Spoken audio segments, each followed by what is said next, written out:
Parfois, je me dis,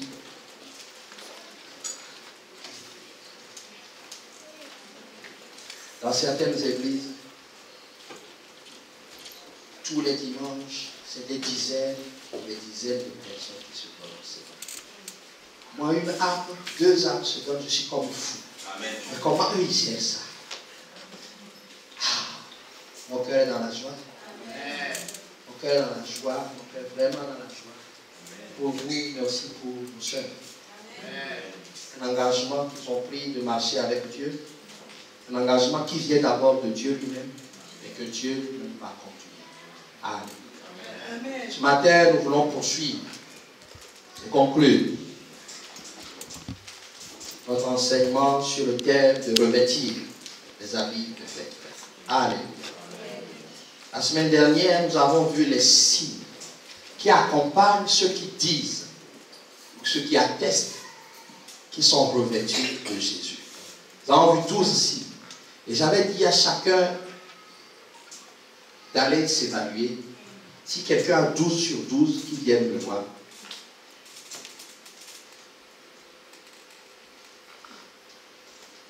Parce que lui devrait être déjà au ciel. Alléluia. Mais le but du Seigneur, j'aimerais dire à quelqu'un, le Dieu que nous servons, c'est un Dieu qui aspire à ce que nous soyons continuellement dans la joie. Alléluia.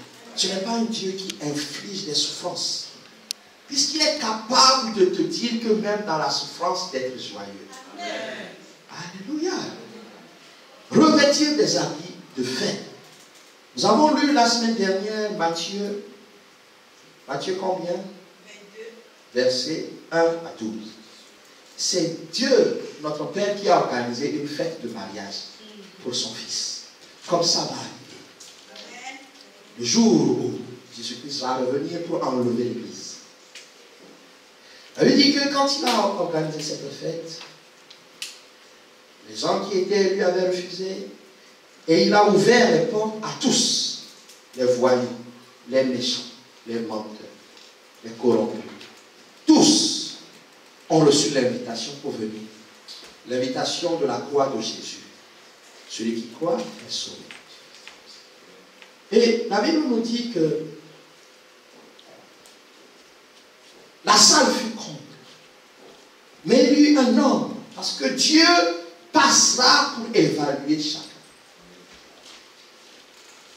Au dernier jour, quand Jésus reviendra, chacun sera évalué. Il y en a qui vont vraiment faire la fête. Et il y en a qui seront dans le deuil. La Bible dit que notre Dieu est passé dans la salle qui était comble. Tous ceux qui étaient là considéraient qu'ils ont répondu à l'invitation qu'ils devaient y être. Mais la Bible dit que le roi va dire, le verset 11, il dit qu'il a aperçu un homme qui n'avait pas revêtu un habit de noces. Il a aperçu. À chaque fois que nous nous présentons devant Dieu, ne croyez pas que Dieu est aveugle. Dieu voit dans quel état nous nous présentons. La Bible explique que, en fait, comme c'était une fête de noces, il fallait des habits de noces. J'ai parlé de dress code. Il avait me dit que le roi va lui dire, mon ami, comment es-tu entré ici sans avoir un habit de noces? Comment es-tu entré sans avoir pris la peine de mettre les habits de noces? Il s'agit d'une question de choix. J'aimerais vous dire, le pasteur ne peut pas choisir pour toi. Ton père ne peut pas choisir pour toi. Ta mère ne peut pas choisir pour toi. Ton meilleur ami, ton épouse, ton époux ne peut pas choisir pour toi. Devant Dieu, nous serons seuls à seuls. Mon ami, comment es-tu entré ici sans avoir un habit de noces? Les gars n'ont rien regardé, n'ont rien vu. Tu as trompé peut-être ceux qui étaient à la porte. Mais devant moi, tu n'as pas le bon habit. Pour aller au ciel, le revêtement est important. Mais pour vivre aussi ici, et une vie victorieuse, l'habit que nous portons est important. J'ai dit la semaine dernière que lorsqu'un policier va dans un domaine où il doit exercer, tout le monde lui obéit. Amen. Amen. Quand un roi rentre dans un palais, on voit déjà l'accoutrement qui est le chef, qui est le sous-chef.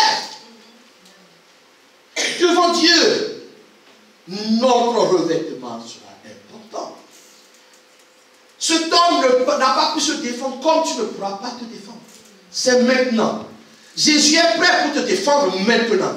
Mais si tu ne fais pas ce qu'il faut au dernier moment, personne ne te défendra.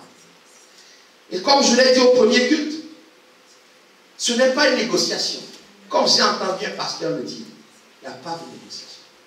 La Bible dit que le roi va lui dire, liez-lui les pieds, les mains, jetez-le dehors dans les ténèbres. Il y aura des pleurs, des gémissements. Car il y a beaucoup d'appelés, mais peu d'élus. Cet homme eut la bouche ferme. En conclusion, j'ai dit qu'une seule chose nous fera passer l'éternité avec Dieu. Mais aussi la même chose nous fera triompher sur cette terre. Parce que notre Dieu est un Dieu tout-puissant. Si mon Père est riche, je dois être riche. Si mon Père est puissant, je dois être puissant. Si mon Père guérit les malades, moi aussi je dois guérir les malades. Ce qui va nous faire passer. Parce que je refuse une vie de médiocrité. Je veux l'éternité avec Dieu, mais sur cette terre, je refuse la médiocrité. Mon Dieu n'est pas médiocre.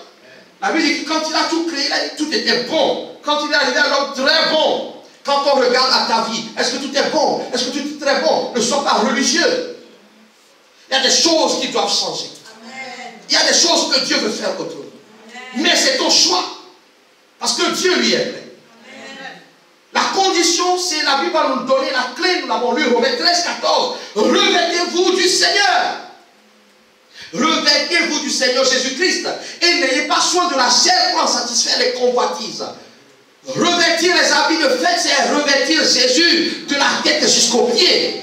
Et refuser que le monde nous impose comment vivre. J'ai donné l'exemple, j'ai dit que très bientôt, je regarderai les téléphones des responsables pour voir leurs applications, s'ils ont des applications de crédit. Crédit, crédit, crédit. Mon frère, ma soeur, nous sommes en train d'apprendre. Si je n'ai pas, je ne dépense pas. Amen. Est-ce que quelqu'un m'entend? Amen. Est-ce que quelqu'un m'entend? Nous sommes tous passés par ces moments où nous avons utilisé telle carte de crédit, telle carte de crédit, telle carte de crédit, ce qu'on appelle le crédit revolving. Non. Crédit revolving, tu paies des intérêts très hauts. Ce n'est pas le souhait de Dieu. Si c'est le cas aujourd'hui, tu dois sortir de là. Je n'accuse personne. Je dis quel Dieu nous servons. C'est le Dieu à qui l'or et l'argent appartiennent. Comment vas-tu prêcher? Comment tu vas encourager quelqu'un à ne pas frauder, à ne pas s'endetter à outrance, si toi-même tu as endetté à outrance? Nous, les chrétiens, nous devons refuser la dette parce que l'or et l'argent appartiennent à notre Dieu. Mais pour cela, il faut revêtir Christ. Ce n'est pas au monde de t'imposer comment faire. Quand le monde dit emprunte, Dieu dit prête. Quand le monde dit va chercher là, il dit demande-moi. Revêtir Christ. En fait, c'est un style de vie. C'est un choix de vie. C'est un choix de vie qui se conforme, quoi qu'il arrive, à la parole de Dieu. Dis-moi amen. Dis-moi amen. Dis-moi amen. Revêtir Christ, c'est chercher à tout prix à ressembler à Christ. Est-ce que Christ était endetté? Est-ce que Christ était malade? Est-ce que Christ ne travaillait pas? Christ a travaillé. C'est pour ça que des hommes et des femmes ont été sauvés. Est-ce que Christ était paresseux? Non. C'est chercher à imiter Christ. Mon style de vie, ce n'est pas ressembler à Cristiano Ronaldo, c'est ressembler à Jésus. Amen. Revêtir Christ, c'est choisir de vivre comme Jésus a vécu. Jésus a connu l'abondance, il a connu la nudité. Si je dois passer par là et que cela m'amène au ciel, je dois accepter. Mais ce que je sais, mon histoire, c'est une histoire qui doit marquer ma génération.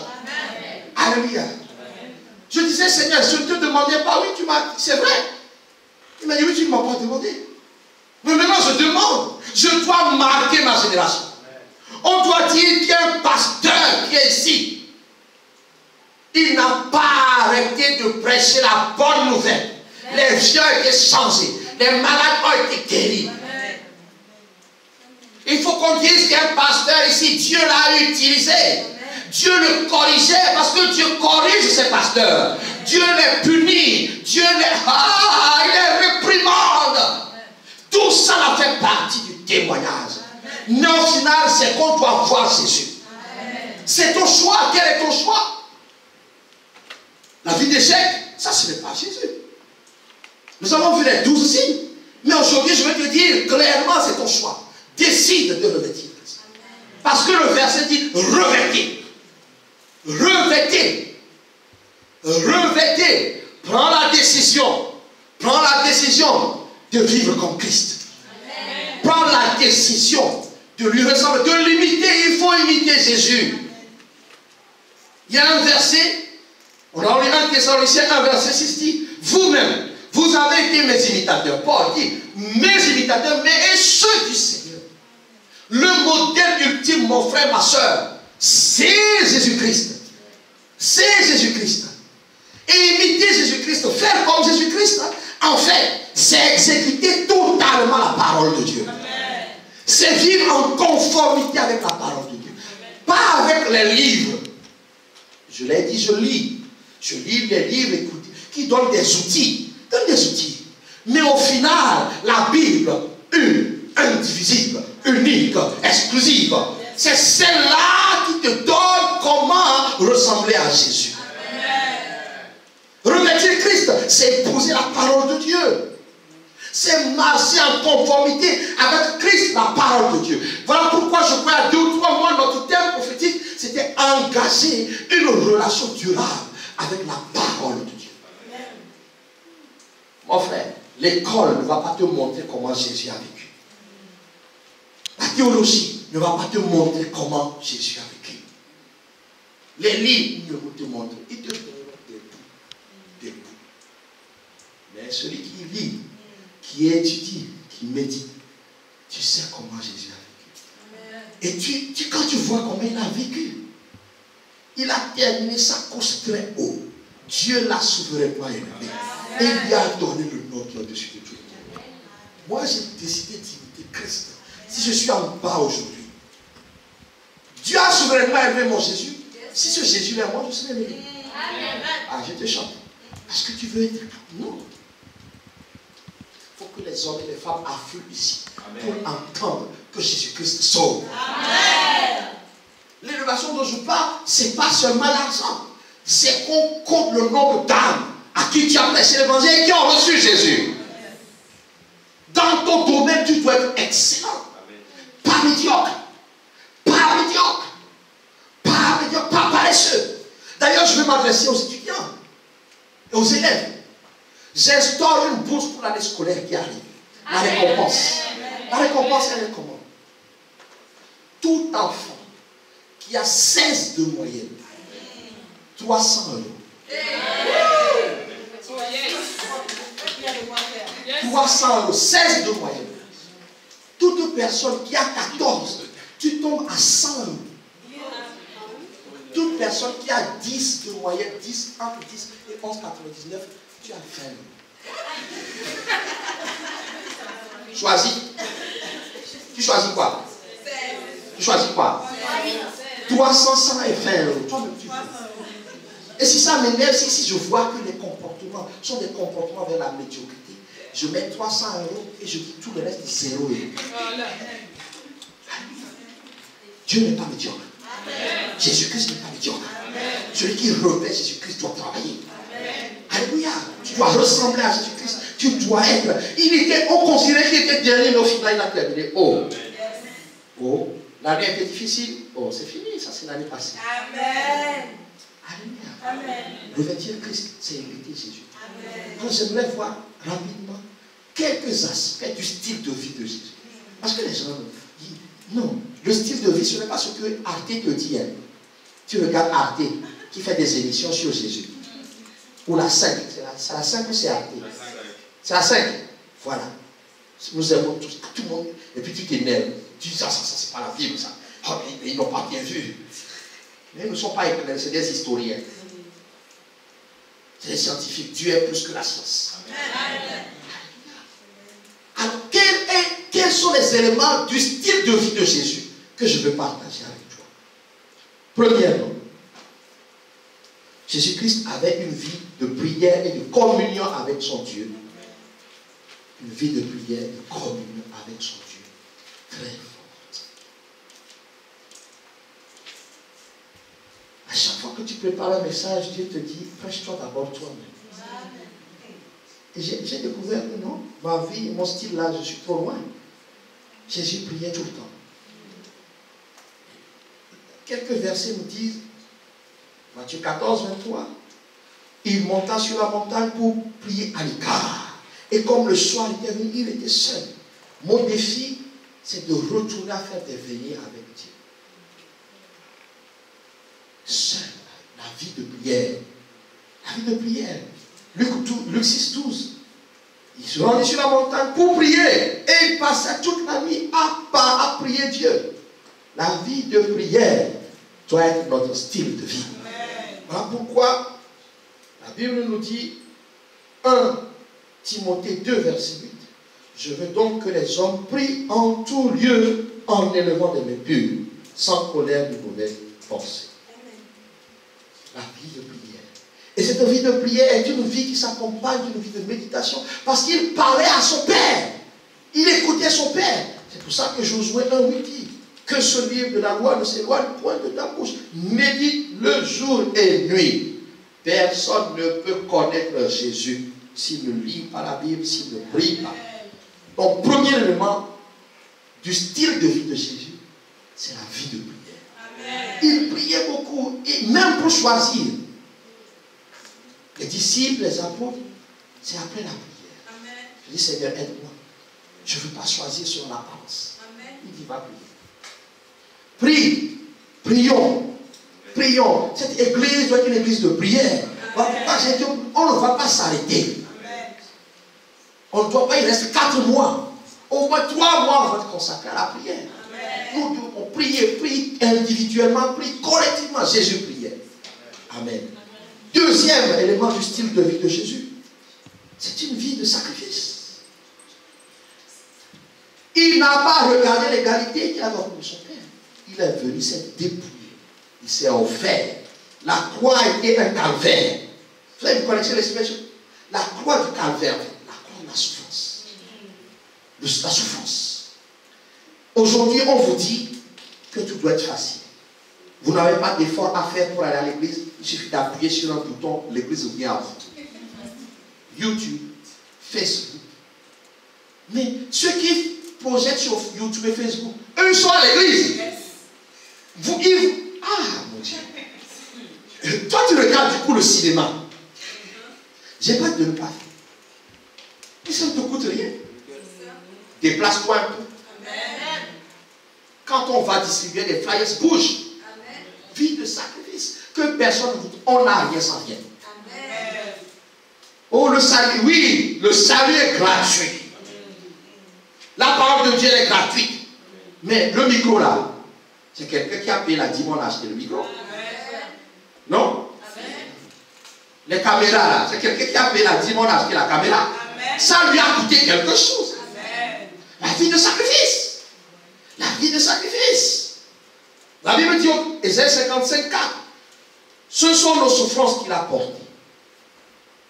C'est de nos douleurs qu'il s'est chargé. C'est de nos... Il faut. Voilà pourquoi la Bible va te dire, toi, cherche premièrement le royaume et la justice de Dieu. Fais en sorte que ta vie serve à ce que d'autres soient sauvés. Il faut que ça te coûte quelque chose.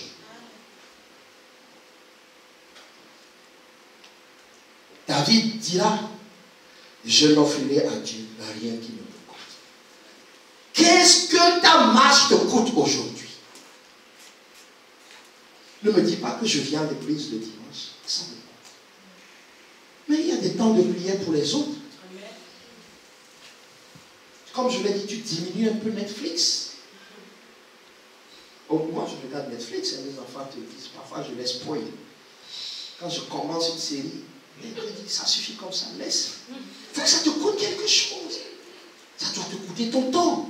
Le temps de prière, le temps d'engagement, le temps pour aller visiter quelqu'un, le temps pour aller exhorter. Ça doit te coûter ton argent. Ça te coûte, mais ça te rapporte. La dîme, les offrandes. Il faut, c'est une vie de sacrifice, mais qui paye. Parce qu'il s'est sacrifié, Dieu l'a élevé. Et Dieu l'a soudainement placé au-dessus de tout pour régner. Il faut d'abord sacrifier sa vie avec Dieu. Ce n'est pas une lutte de pouvoir avec Dieu. Tu meurs, tu lèves. Il faut que ça te coûte. Que ça te coûte ton caractère. Il faut que ça te coûte ta façon de penser. Tes raisonnements. Ça doit être une vie de ça où tu sacrifies même ton éducation. Sacrifie quelque chose. Jésus-Christ a sacrifié sa vie. Je n'offrirai à Dieu rien qui ne me coûte. Je n'offrirai à Dieu rien qui ne me coûte. Jésus-Christ a offert sa vie. Qu'est-ce que tu offres à Dieu? Ce que je sais, ce que Dieu a décidé, il donne. Mais si Dieu t'interroge, il y a toujours quelque chose à faire dans le royaume de Dieu. Au minimum, c'est de prier pour que des hommes et des femmes soient sauvés. Priez pour que les hommes et les femmes soient sauvés. Cherche, contribue. Il faut que ça te coûte quelque chose. Dis à ton voisin que ça te coûte. Troisième élément du style de vie de Jésus que je veux partager, c'est que Jésus n'a fait que la volonté de Dieu. Nous faisons notre propre, n'oublions pas. Romains 13 a dit de revêtir Christ en opposition à la vie de la chair. La volonté de Dieu. J'ai dit qu'un des signes de ceux-là qui sont revêtus de Christ, c'est que la volonté de Dieu est leur priorité. Qu'est-ce que Dieu veut? Dieu veut que tous les hommes soient sauvés. Fais contribuer à ça. Jésus dira, Jean 4, verset 34, ma nourriture est de faire la volonté de celui qui m'a envoyé et d'accomplir son œuvre. Ça doit fonctionner. Il faut la volonté de Dieu. Voilà pourquoi tous ici présents, nous devons demander à Dieu, que veux-tu que je fasse? J'ai dit à un frère, quand je vous vois, vous êtes pasteur, frère, si ce n'est pas ta volonté, tu meurs au bout de quelques temps. C'est vrai, tu as la bonne volonté. Si ce n'est pas ça que Dieu t'a appelé. Tu connais ma vie? Alors n'imagine même pas la vie de ceux qui ont 3 000, 4 000, 5 000, 10 000. Qu'est-ce que Dieu veut que tu fasses? Il a connu la volonté de Dieu. Tu dois connaître la volonté de Dieu. Tout le monde doit connaître la volonté. Tout le monde. Alors tu fais. Voilà pourquoi la Bible dit, pour toi, offre ton corps. Romains 12. Ne vous conformez pas au siècle présent. Soyez transformés par le renouvellement de l'intelligence, afin de discerner quelle est la volonté de Dieu, ce qui est bon, agréable et parfait. Pour l'accomplir, mon frère, nous devons passer du temps pour savoir. Moi, aujourd'hui, c'est clair. Je peux faire d'autres choses, mais je suis prédicateur. Le dilemme que nous avons, quand nous avons fait, nous avons beaucoup de choses, c'est de dire, est-ce un travail? Est-ce que c'est ça? Tu n'es pas moi. J'ai goûté au monde séculier. Je sais ce que c'est le monde séculier. Je sais, je connais les revenus que le monde séculier me garantit. Mais la volonté de Dieu pour moi en premier, ce n'est pas ça. Ça vient en deuxième, ou en troisième, ou en quatrième. La volonté, c'est de te prêcher l'évangile. C'est de t'encourager, de t'exhorter. C'est ça.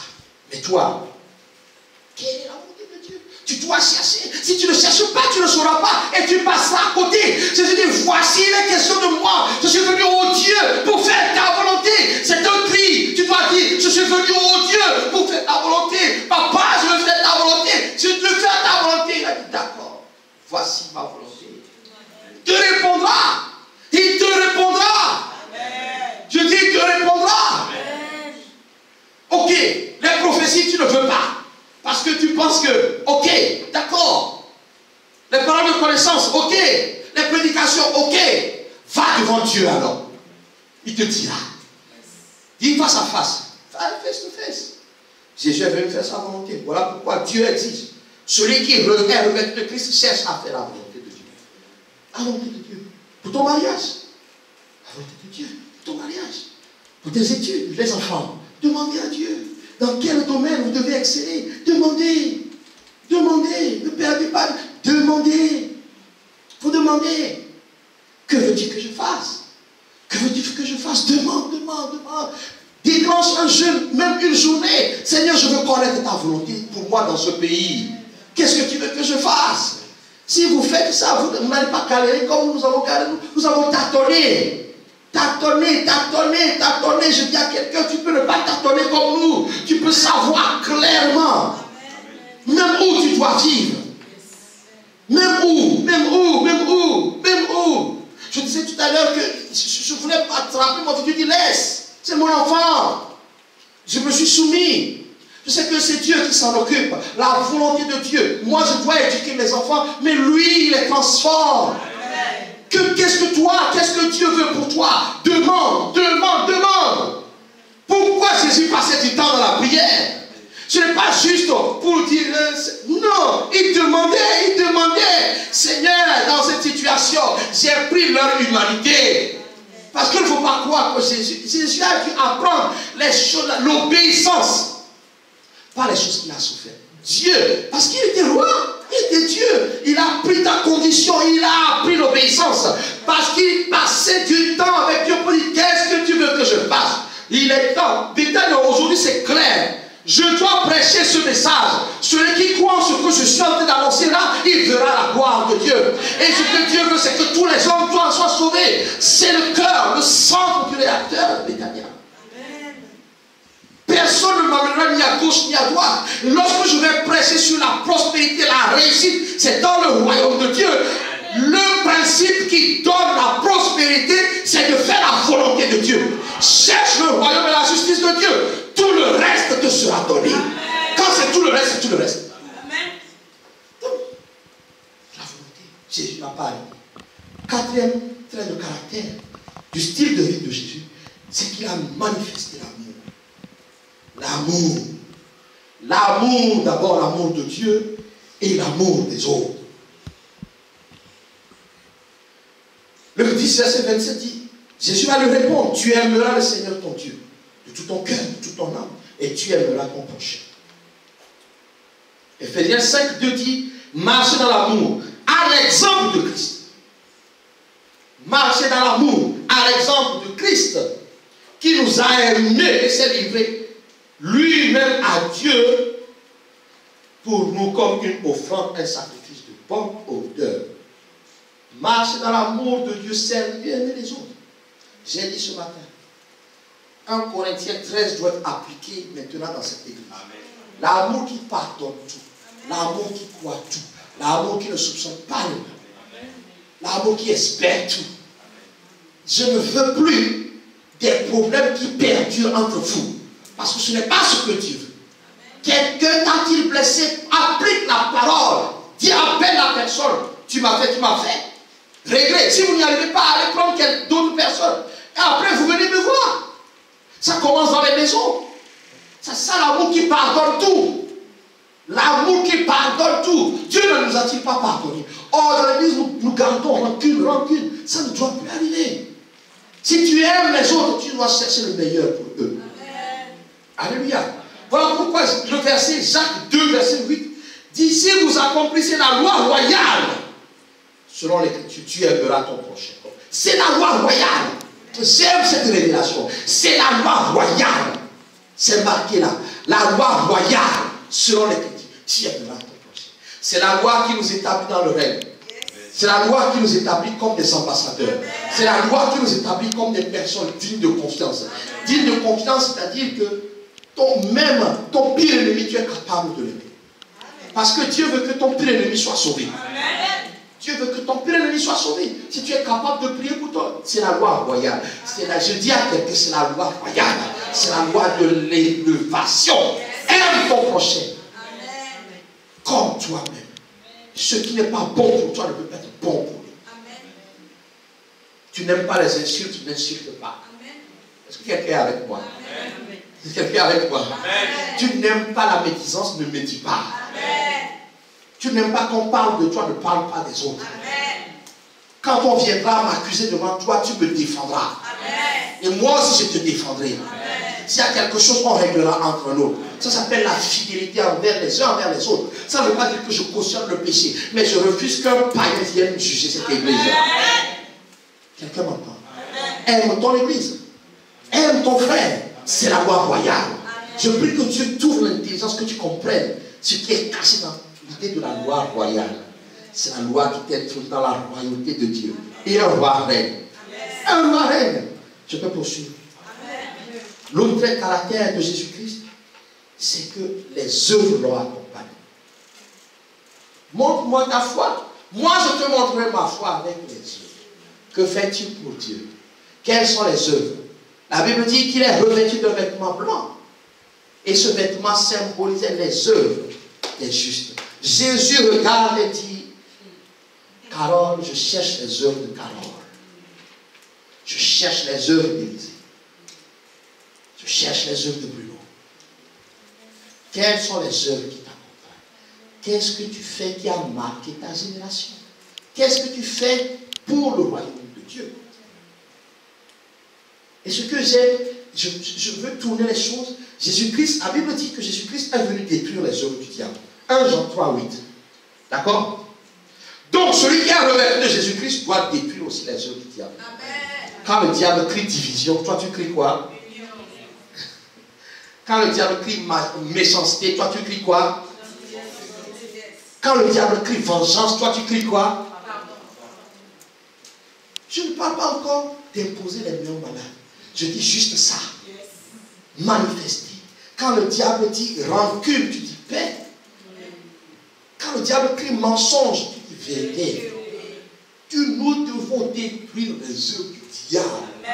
Si nous détruisons, Dieu va prendre les gens, Dieu les amener ici, parce qu'il sait qu'il y a le verbe de la sanctification. Quand le diable crie adultère, toi tu dis quoi? Tu dis quoi? Il n'y a que les sœurs qui répondent, c'est bizarre. Ah, j'ai pas entendu mon frère. Donc je vais le refaire. Parce que je n'ai pas entendu les frères, pas fait peur. Quand le diable crie adultère, nous crions quoi? Fidélité.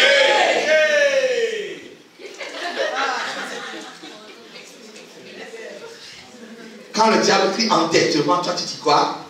Richesse. Quand le diable crie rébellion, toi tu cries quoi? Soumission. Hey, vous voyez comment c'est simple? C'est simple. C'est simple. Avant que je ne vienne vous avec des termes extraordinaires, la corde de l'huile qui fait coller.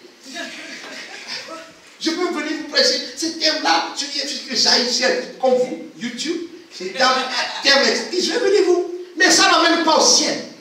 Nous devons détruire les œuvres du diable. Amen. À la maison. Et quand le diable crie maladie, toi tu cries quoi? Bonne santé. Bonne santé, guérison. Et c'est pour ça que le Saint-Esprit t'a été donné. Amen. Voilà pourquoi Jésus dit, celui qui est revêtu de Jésus-Christ, voilà son mandat. Luc 10, verset 9. Guérissez les malades. Amen. Vous savez, la plupart des maladies, ce n'est pas les maladies physiques, c'est les maladies de l'âme. Va consoler quelqu'un. Va encourager quelqu'un. Peut-être que pendant un mois, personne ne s'est soucié de la personne. Quand toi tu vas l'appeler, tu vas bien. Juste, j'ai pensé à toi. L'amertume est partie. Et après, nous sommes équipés. Partout où il y a une maladie, toi tu dois prier. Je dis à quelqu'un, partout où il y a quelqu'un qui est malade, toi tu dois prier. Si tu crois, ça va s'accomplir. Dieu opère des guérisons. Ce n'est pas seulement quand on est ici que Dieu guérit. Dieu guérit. Quand ses enfants l'implorent. Je me rappelle, j'étais à peine converti, que j'avais une collègue qui n'enfantait pas. Ils ont fait des trucs in vitro, tout ce qui est en haut. Ils ont tout fait. Et puis bizarrement, elle vient me parler. Je dis, moi je n'ai qu'une chose, je vais prier. Je suis allé dans son bureau. Ça m'a coûté. Le diable a levé des enfants, tu vois, mais ça ne fait rien. On a prié au nom de Jésus-Christ, Seigneur, tu donnes les enfants, ça doit. Je ne sais même pas comment j'ai pas la les trucs. On a prié, je lui ai réclamé. Amen, amen, on part. Aujourd'hui, ma collègue a 2 enfants. Amen. Je n'étais pas pasteur, mon frère. J'apprenais à peine à jouer au piano. Donc, je me suis converti.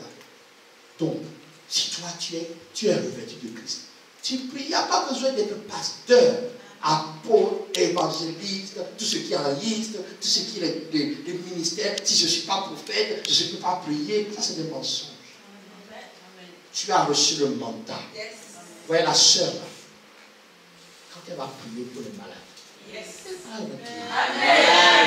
Il n'y a pas besoin d'être ici. Détruisez les œuvres du diable. Quelqu'un maudit, toi tu proclames la bénédiction. C'est ça. Alléluia. Faites ça. Il y aura plus de place ici d'ici 2-3 mois. Parce que les gens vont suivre, vont dire on veut votre Dieu. Ce n'est pas le travail du pasteur, c'est toi. Revêt Jésus-Christ, guérit les malades. La soeur nous a dit, quand on a touché la robe de Jésus-Christ, la bonne santé est arrivée. Quand tu es revêtu de Jésus-Christ, quand quelqu'un te touche, la bonne santé, on vient même dans ta maison. Quelqu'un vient dans ta maison. Il reçoit la guérison juste parce qu'il est passé dans ta maison. Détruisez les œuvres du diable. Jésus regarde sur sa robe. Je cherche les œuvres de Sabrina. J'attends que Sabrina prie pour que toute sa famille soit sauvée. Je regarde ma robe. Bon, j'ai peut-être vu un nom là. Peut-être qu'il y a encore 99 noms. Mon frère, Jésus, il cherche les œuvres. Alice, Jésus regarde. C'est les œuvres de ma vie. Alléluia. Amen. Je vais bientôt finir. Autre trait de caractéristique du style de vie de Jésus, c'est la haine du péché. Il a été tenté en tout, comme je l'ai dit ce matin. Est-ce que vous imaginez, avec tous les miracles qu'il faisait, s'il y a des femmes qui n'ont pas cherché à le mettre dans leur foyer? Je l'ai dit. Le gars, il n'avait pas de problème financier. Il a faim, il dit, amenez-moi ce que vous avez au nom de Jésus, le panier se remplit. Sûrement, il y a une femme qui a fait le calcul. Avec lui, mes enfants ne l'ont jamais fait. Hein? Le gars, pour se déplacer, il marche sur l'eau. Et je n'ai pas besoin de payer le piroguier pour aller de Bethléem, moi je ne sais pas quoi. Payer gratuitement. C'est comme nos présidents qui détruisent nos compagnies. Est-ce que vous croyez qu'il n'a pas reçu des propositions? Il a reçu. Comme aujourd'hui, des hommes, des femmes qui sortent des propositions. Une femme qui réussit tout de suite. Avant, les hommes avaient un peu plus de pudeur. Maintenant, c'est terminé. La femme qui réussit, il y a un frère qui va chercher à rentrer dans son sillage. D'abord, il va commencer à jouer au garde du corps. Moi, je te protège. Et puis, petit à petit, il va s'installer. Il a fait son calcul. Mais Jésus, il est plein de propositions. La Bible dit qu'il était tenté en tout. Amen. Tout. Est-ce que tu as lu ça? Tout. Amen. Tout. Mais il n'a pas failli. Amen. Il est tenté comme nous en toutes choses. Hébreux 4,15. En tout, comme toi et moi, il a été tenté. Bien tenté. Bien. Mais t'imagines, j'aimerais que tu réalises quoi. Le gars, il arrive. Il y a 4000 personnes comme ça. On dit, oh, ils ont fait. Vous n'allez pas leur donner. Mettez-moi le panier. Remplissez-vous. Toutes les sœurs qui ont fait le calcul sont vantées le panier. Ils ont des riches. On l'a même accusé d'être allé avec Marie. Parce que pour aujourd'hui, ils ne conçoivent pas qu'un homme comme ça puisse vivre sans femme. Amen. Mais il a haï le péché. Amen. Revêtir Christ, c'est haïr le péché. Yes. Voilà pourquoi la Bible te dit résiste jusqu'au sang. Hébreux 12:4. Frère, la femme, la soeur tourne devant toi, tu regardes par ici. Amen. Et tourne par, tu regardes par ici. Amen. Si ta poitrine t'intéresse, tu regardes en l'air. Tu marches comme ça.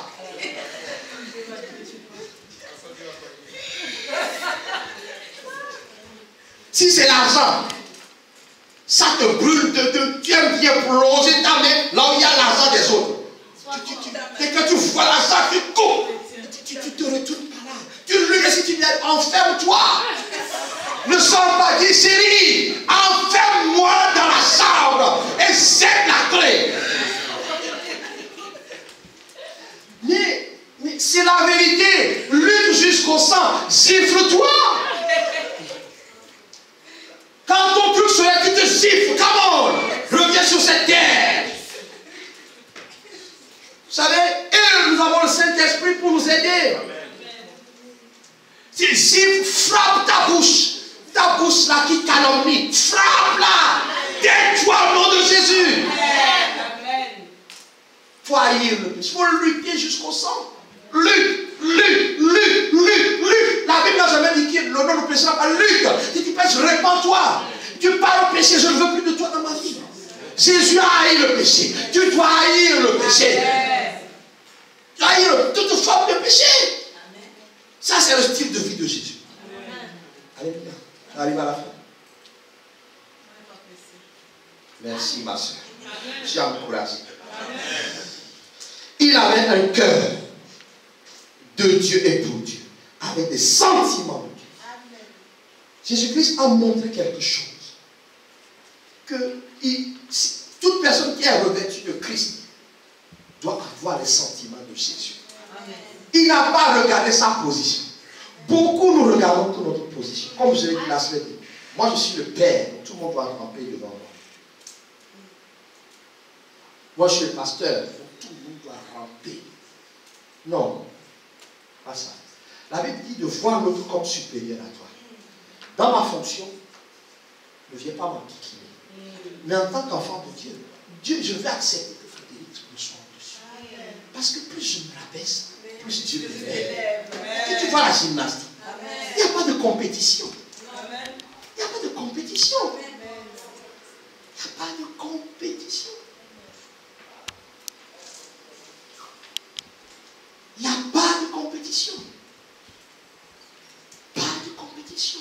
Ne regarde pas ta position comme quelque chose. Moi, je suis le grand quelqu'un. Humilie-toi devant Dieu et dis-le-moi. Humilie-toi. Il s'est humilié. Voilà pourquoi la Bible nous dit.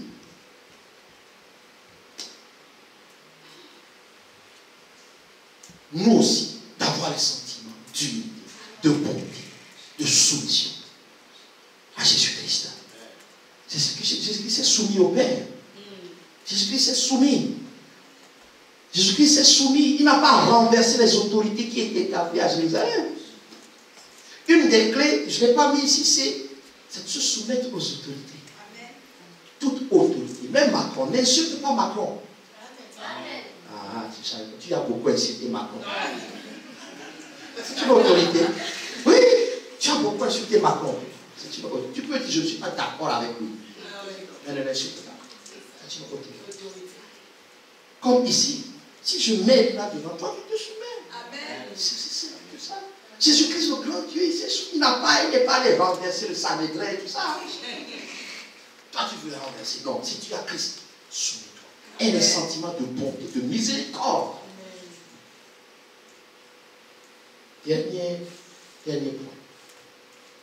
C'est que celui qui est revêtu de Christ dépend absolument de Dieu.